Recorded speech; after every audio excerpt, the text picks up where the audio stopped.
dobro jutro. Začenjam z nadaljevanjem 33. seje Državnega zbora, to je na obravnavo interpelacije o delu in odgovornosti ministra za notranje zadeve Boštjana Poklukarja. Slovenija je varna država.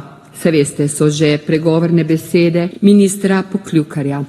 Dokler 27. junija, torej na dan policije, ni izjavil: varnost ne, romantike je konec. Rekli bi: dobro jutro, minister. To nekateri, ki živimo predvsem na Dolenjskem, že dolgo vemo in tudi na to opozarjamo. Od začetka te vlade se njen predsednik trudi razgraditi ali pa si podrediti institucije, ki so temelj države, in policija je ena takih. Vi ste žal bolj izvrševalec želja predsednika vlade.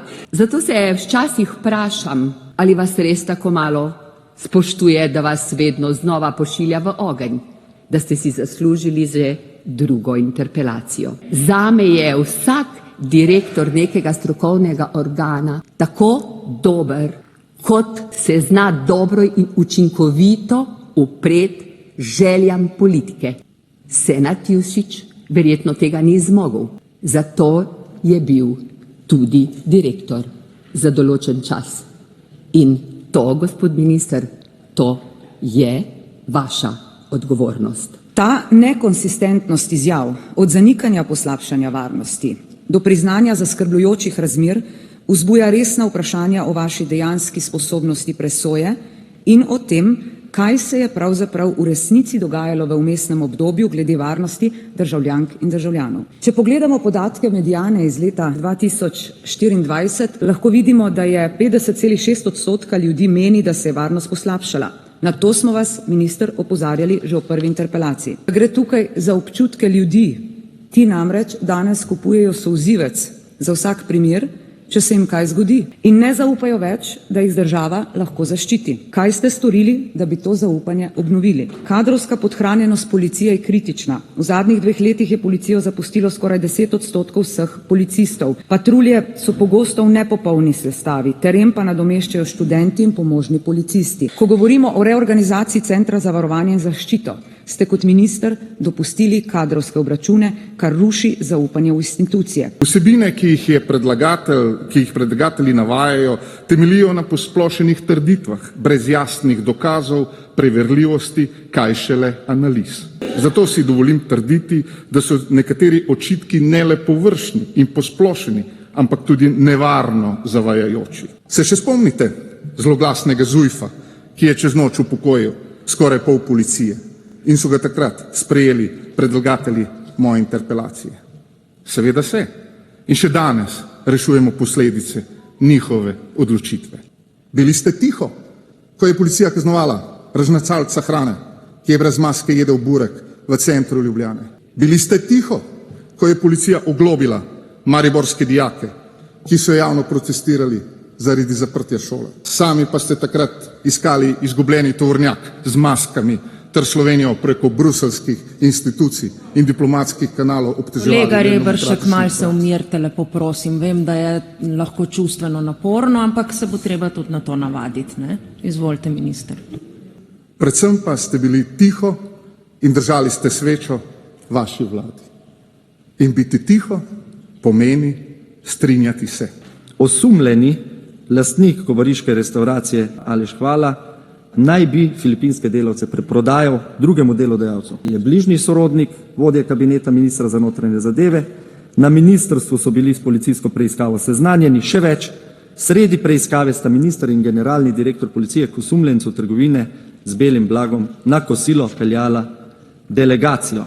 Če so razkrite takšne povezave do njega osebno, do vodje njegovega kabineta, do Senada Jušića, ki je prijatelj s to družino Hvala, potem, če bi glasovali za to, da Boštjan Poklukar ostane, posredno in direktno podpirate to, da se dogaja takšna trgovina z belim blagom, na katero opozarjajo številne organizacije. Očitki prihajajo s strani dr. Anžeta Logarja in poslancev Nove Slovenije, ki so v času prejšnje vlade pasivno spremljali hude zlorabe policijskih pristojnosti zoper ljudi.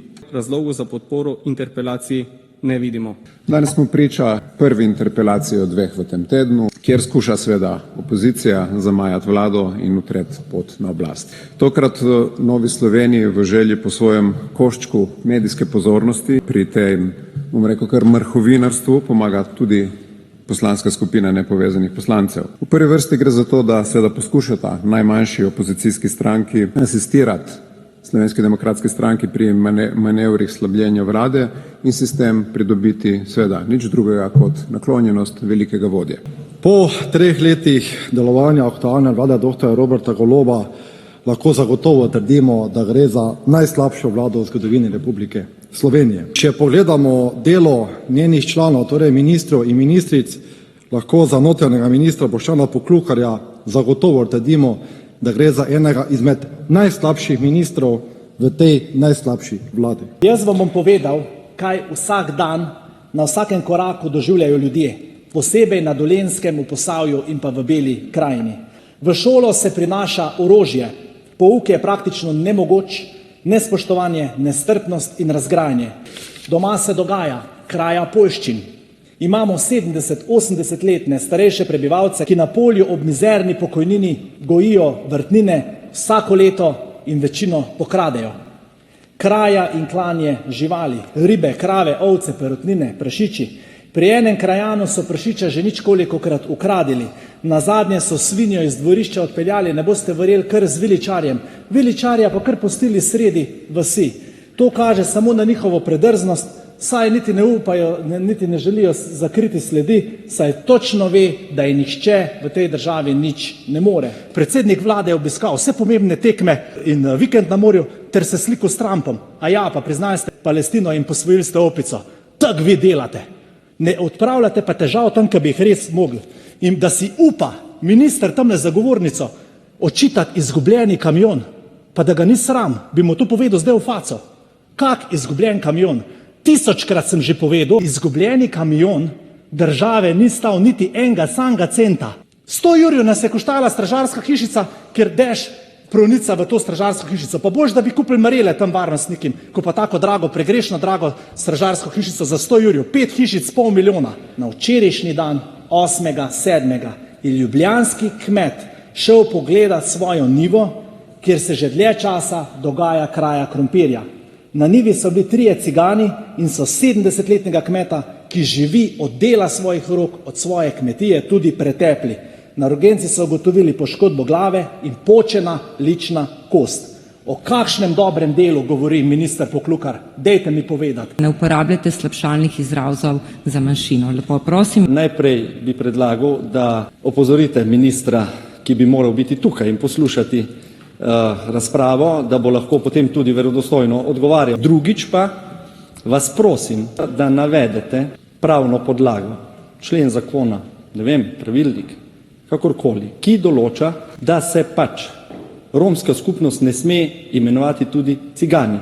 Oni sami sebi tako rečejo. 63. člen, prepoved spodbujanja k neenakopravnosti in nestrpnosti. Prepoveduje se vsakršno spodbujanje k rasni, narodni, etični ali drugi neenakopravnosti ter razpihovanje sovraštva in nestrpnosti. Če je uporaba izraza cigan v javnosti namenjena zaničevanju ali širjenju teh stereotipov, pomeni kršitev teh določb. In tu bova zaključila. Prosim? Ne, to je interpretacija, poglejte si na ChatGPT, to je interpretacija umetne inteligence, če želite. Od kdaj naprej je ChatGPT, umetna inteligenca, zdaj obligatoren razlagalec predpisov Poslovnika Državnega zbora, Ustave in tako naprej? Izhajala sem še enkrat iz Ustave Republike Slovenije, ki govori o prepovedi diskriminacije. Prav tako sem vam dodatno obrazložila, zakaj je uporaba besede, in je ne bom ponovila, slabšalnega izraza, zakaj je žaljiva. Napišite pisno poslansko vprašanje ministru za izobraževanje in mu predlagajte, kajti slišal sem in tudi videl, da v nekaterih osnovnih šolah še danes pojejo: bežimo, tecimo, cigani gredo, v rjavih bisagah otroke neso. Tu bova zaključila. Ena interpelacija pomeni v finančno gledano financiranje mesečnih najemnin, ne vem, 20 do 30 socialno ogroženih družin. 6 interpelacij, 4 do 5 tisoč brezplačnih malic za osnovnošolske otroke in dijake. 11 interpelacij pa bi lahko pomenilo eno popolno opremljeno reševalno enoto, 2 leti brezplačnih psiholoških svetovanj za cirka 1000 mladostnikov. In če bi resnično opozicija tolikšno energijo, kot jo porabi za interpelacije, usmerila v konstruktivne predloge, pa bi danes mogoče lahko rešili tudi že kakšen večji problem. Ko sem zdaj poslušal res te nebuloze, sem pa rekel, koliko si upate sploh govoriti o nekih stroških, poleg tega pomenjate tudi stroške ogrevanja. Pri 25-30 stopinjih. Mislim, groza. Delite tako bo treba, pa ne bo takih sej, pa vam ne bo treba sedeti cel dan tule. Je pa dejstvo, to treba pošteno povedati. Poslanci imamo iste plače, ali smo v državnem zboru 1 uro, ali pa smo v državnem zboru cel dan. In ne govoriti o nekih dodatnih stroškov. In še nekaj, vredno je, da smo tu, vredno je, da nas minister posluša, vredno je, da sliši za težave ljudi na terenu. Vsaka sekunda je vredna. In prav ste ugotovili, državljani nimajo te razprave nič, sploh od vaše nimajo nič. V slogu primite tatu poslušamo ministrov gnev, ker so si predlagatelji drznili izpostaviti njegovo prijateljstvo s trgovcem z belim blagom, češ da gre za navadne laži, on nikomor nič ni izdajal, da je kdo v kakršnih koli policijskih postopkih ali preiskavah. Vse, da je transparentno, priznajo transparentno svoje prijateljstvo z bratom svoje šefice, svojega kabineta, ki se gre sužnje lastniško trgovino s tujimi delavci in ki je še boljši prijatelj njegovega bivšega izbranca za šefa policije. Minister o ničemer ne ve ničesar, čista laž, vse je laž, on vendarle deklarativno zavrača trgovino z ljudmi. Medtem ta njegov prijatelj iz neznanega vira izve, da je v policijski preiskavi. Jaz verjamem, da ministrstvo dela dobro, minister dela dobro, ograje super delujejo, ko smo jih odstranili, migrantov je čezdalje manj. In pa zakaj živimo tako dobro v Sloveniji, da se vsi zavedamo zaradi 4 stvari, ki jih imamo. Sonce, voda, zrak in svoboda. Lejte, od poslanca, ki je priredil domnevno zapisnik krajevne skupnosti za to, da si je potegnil asfalt do doma, ne pričakujemo kaj drugega. Minister se je ustno in tudi pisno samo ovadil. Ste me slišali? Ste me najbrž razumeli? Da je minister priznal, da je vedel, da teče preiskava in da je kljub temu, da je vedel, se odločil, da grejo v restavracijo njegovega prijatelja. Zdaj se samo vprašamo, kaj je večji greh. Ali to, da je vedel, ali je večji greh ob tem, da je vedel, da se je vse eno po naključju seveda odločil, da pelje ministra sosednje države. Lahko prosim za mir v dvorani, ko kolegica govori. Lepo prosim, gospod Jonas, tudi za vas velja isto kot za opozicijske poslance. Vzdržimo se, prosim, neprimernih gest. Izvolite. Vse mene te neprimerne geste ne motijo, veste, jaz sem veterinarka. Vas, kot sem rekla, ne bo rešila stroka, vas bo rešila koalicijska matematika. Se pa sprašujem, kako bojo poslanci, ki zagovarjajo delavske pravice, glasovali za človeka in obstaja utemeljen sum, da je trgoval z ljudmi. Prvič, zahtevam, da se izreče opomin za izjavo, da je vajena vsega, ker je veterinarka. S tem je namreč označila kolego Jonasa in vse nas za živali. To smo zanjo. In drugi opomin za naslednjo izjavo, da se mora minister postaviti na stran ljudi. Na drugi strani pa seveda so Romi in očitno mi, živali. V eni od svojih razprav ali pa 2 sem povedala, da so živali včasih plemenitejša bitja kot ljudje, ker ne sovražijo, ne ubijajo zaradi sovraštva, maščevanja in podobno. Kolega Jonas, vi imate tudi postopkovni predlog? No pa dejte postopkovni predlog, bomo veseli, da vas slišimo. Izvolite.